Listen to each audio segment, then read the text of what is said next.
Hi everyone, welcome to सरकारी exam core. आज की इस वीडियो के अंदर हम बात करने वाले हैं एसएससी सीजीएल 2026 के एग्जामिनेशन में टीयर 1 और टीयर 2 में आप रीजनिंग में कैसे फुल स्कोर कर सकते हैं।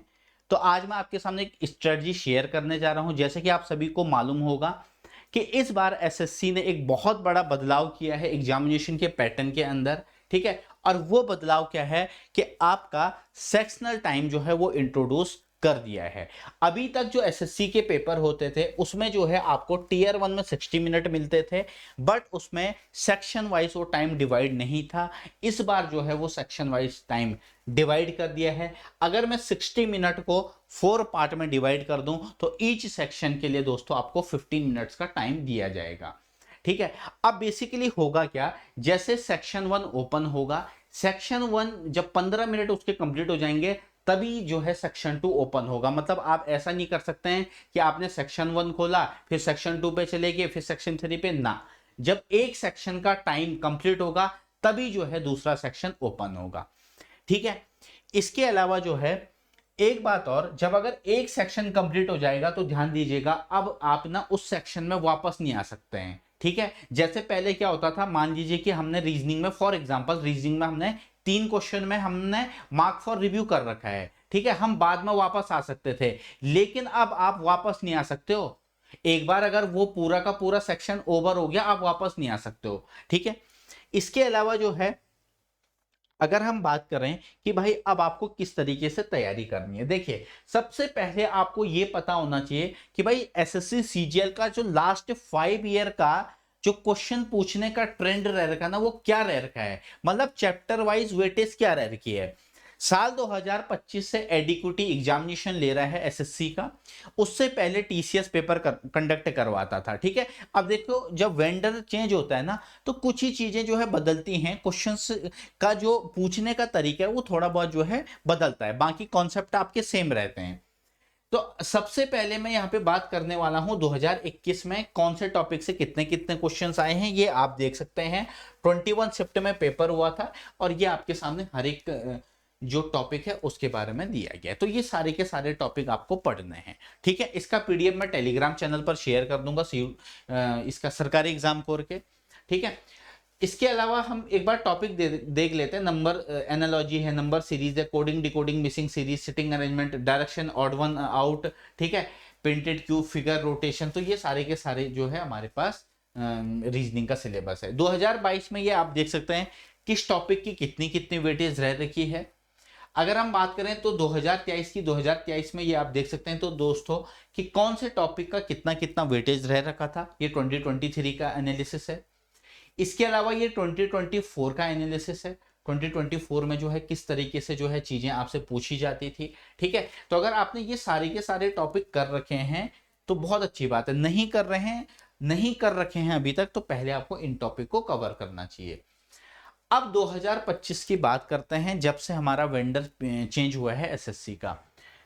सबसे ज्यादा क्वेश्चन आप देख सकते हैं 237 क्वेश्चन सीरीज से पूछे गए हैं। सीरीज में आपके नंबर सीरीज, आपके लेटर सीरीज, ठीक है। इसके अलावा जो है रॉन्ग नंबर सीरीज से क्वेश्चंस हमें देखने को मिले थे। तो 237 प्री में जितने भी क्वेश्चंस आए थे, ठीक है, 47 या 48 शिफ्ट में हमारा पेपर हुआ था, उसमें से 237 क्वेश्चन थे सीरीज के। 150 क्वेश्चंस एनालॉजी के थे। कोडिंग डिकोडिंग के टोटल 110 क्वेश्चन थे। मैथमेटिकल ऑपरेशन के 102 क्वेश्चन थे। ऑड वन आउट के 101 थे, ठीक है। Arithmetic reasoning 100, blood relation 90, statement conclusion 66। अब देखिएगा एड्रेस वाले क्वेश्चन जो है पहले नहीं आते थे एसएससी के पेपर में खासकर, ठीक है, प्री में तो नहीं आते थे। इसके टोटल 54 क्वेश्चंस आए हैं, यानी कि आप ये बोल सकते हो हर एक शिफ्ट में एक क्वेश्चन जरूर आ रखा है, किसी शिफ्ट में 2 क्वेश्चंस भी आए होंगे। सिलोजिज्म के 47 क्वेश्चन, यानी कि हर शिफ्ट में एक क्वेश्चन आया हुआ है। वर्ल्ड अरेंजमेंट से 37 क्वेश्चंस हैं, वर्ल्ड फॉर्मेशन से 26 हैं, इनइक्वालिटी 17 क्वेश्चंस। एसएससी के आप पेपर उठा के देखोगे ना पिछला, तो उसमें इनइक्वालिटी का क्वेश्चन नहीं आता था, लेकिन इस बार इनइक्वालिटी देख सकते हैं आप 17 क्वेश्चंस हैं, ठीक है। डिसीजन मेकिंग 15, कैलेंडर के 14 question, miscellaneous 12, puzzle 10, order ranking के 7, सिटिंग अरेंजमेंट के 3, मिसिंग नंबर का 1 और डायरेक्शन का 1। देख लो डायरेक्शन डिस्टेंस की वेटेज कितनी, सिर्फ एक क्वेश्चन, मतलब सारे शिफ्ट में मात्र एक क्वेश्चन आया। तो भाई जब आप तैयारी कर रहे हैं ना, तो पहले आपको क्या करना है, इसी सीक्वेंस में अपने चैप्टर्स को कवर करना है।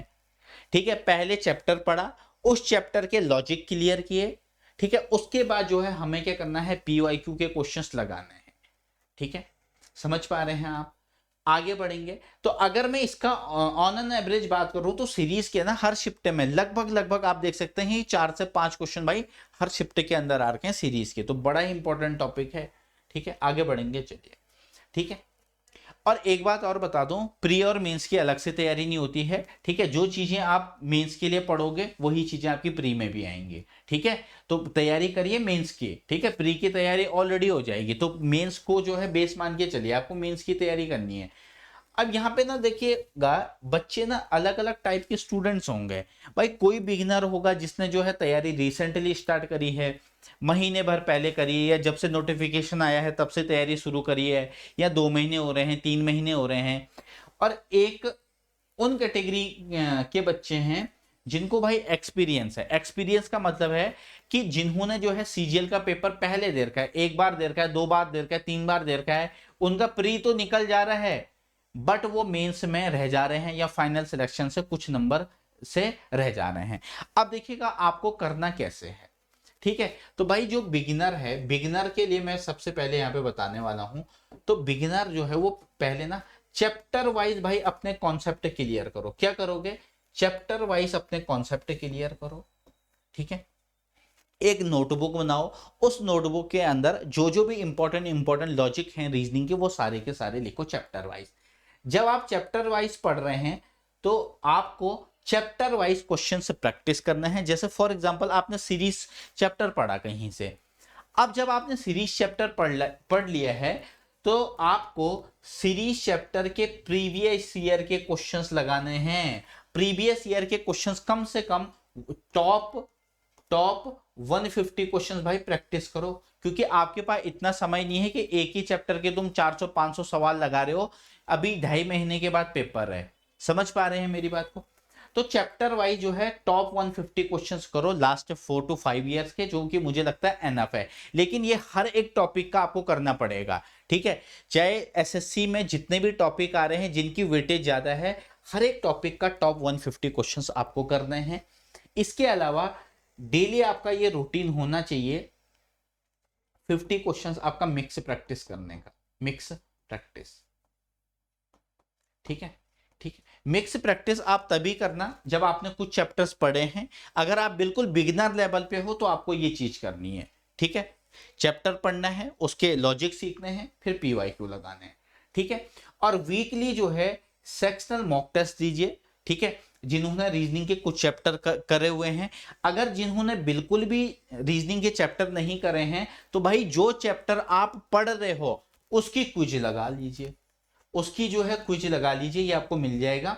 ठीक है, क्विज लगा लीजिए, और ये आपको पीवाईक्यू फॉर्म में करना है। भाई पीवाईक्यू के होने चाहिए। ठीक है, मतलब पीवाईक्यू ऐसा होना चाहिए कि तुम्हारा बिल्कुल जो है हर एक क्वेश्चन तुम्हारा फेमिलियर होने चाहिए, आप लोग हर एक प्रीवियस ईयर के क्वेश्चन से। ठीक है, चलिए अब हम बात करते हैं इन कैंडिडेट्स की, जो भाई ऑलरेडी जो है जिनको एक्सपीरियंस है, जो कुछ नंबर से रह रखे हैं। तो मुझे लगता है कि अगर आप डेली 2 सेक्शनल मॉक दोगे, और अगर हफ्ते में 5 दिन तुमने ये कर दिया, तो एक हफ्ते में तुम 10 सेक्शनल मॉक दे रहे हो रीजनिंग के। ट्राई करिए कम से कम 2 मैथ्स के दे दिए, 2 रीजनिंग के दे दिए। भाई जितनी वेटेज मैथ्स की है ना, उतनी ही वेटेज रीजनिंग की भी है। ठीक है, प्री में 25 क्वेश्चन रीजनिंग के आने हैं, 25 मैथ्स के, 30 क्वेश्चन मेंस में रीजनिंग के आने हैं, 30 मैथ्स के आने हैं। ठीक है, इसके अलावा मैं आपको एक और एडवाइस दूंगा कि अगर आप ये कर रहे हैं तो साथ साथ में ना आप क्या करिए, 2025 के, ठीक है, टॉप जो 100 to 150 क्वेश्चन से हैं, वो एक बार आप देख लीजिएगा, वो आपको जरूर करना है। ठीक है, तो होपफुली आपको ये जरूर समझ में आया होगा कि भाई आपको किस तरीके से चीजों को करना है। ठीक है, अब यहां पे मैं आपको इसी चैनल पर सरकारी एग्जाम कोर के ऊपर प्रीवियस ईयर में जितने भी chapter wise questions, best questions मैं बोलूंगा, ठीक है, मैं आपको यहां पर बेस्ट क्वेश्चंस करवाने वाला हूं। बेस्ट क्वेश्चंस हम यहाँ पे करने वाले हैं रीजनिंग के, हर एक टॉपिक के टॉपिक वाइज जो है हम यहाँ पे चीज़ों को स्टार्ट करेंगे, ठीक है। तो हर एक लेक्चर आपको यहाँ पे मिलने वाला है रिकॉर्डेड फॉर्म में, तो आप उसको जरूर देखना।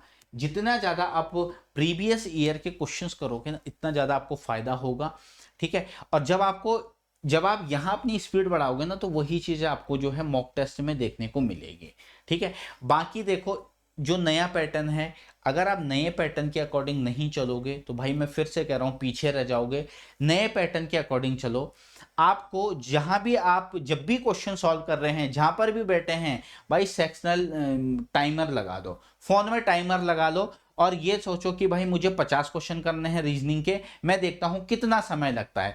तो जब तक तुम उस 50 क्वेश्चन में को पूरा नहीं कर लेते, तब तक जो है टाइमर मत देखो, लास्ट में टाइमर देखना। फिर समझ पा रहे हैं? और अगर ये सारा का सारा अगर तुम्हें क्विज के रूप में मिल जाए तब तो बहुत सही चीज है, ठीक है। ये सारे के सारे इन हर एक टॉपिक का मैं आपको बेस्ट क्वेश्चंस लेकर के आने वाला हूं, बेस्ड ऑन एडिक्विटी, जो भी क्वेश्चंस एडिक्विटी ने करवा रखे हैं उस पर बेस्ड, ठीक है। बाकी आप हमारा टेलीग्राम चैनल जरूर ज्वाइन करिएगा। हमारे टेलीग्राम चैनल का नाम है दोस्तों सरकारी एग्जाम कोर। इसके क्लास की जितनी भी पीडीएफ होती हैं वो आपको हमारे चैनल पर मिलेंगे, ठीक है। इसके अलावा जो भी अपडेट आती हैं गवर्नमेंट एग्जाम की, वो सारे के सारे हम आपको अपडेट कर देते हैं। फिलहाल के सेशन में इतना ही। होपफुली आपको वीडियो जरूर अच्छी लगी होगी।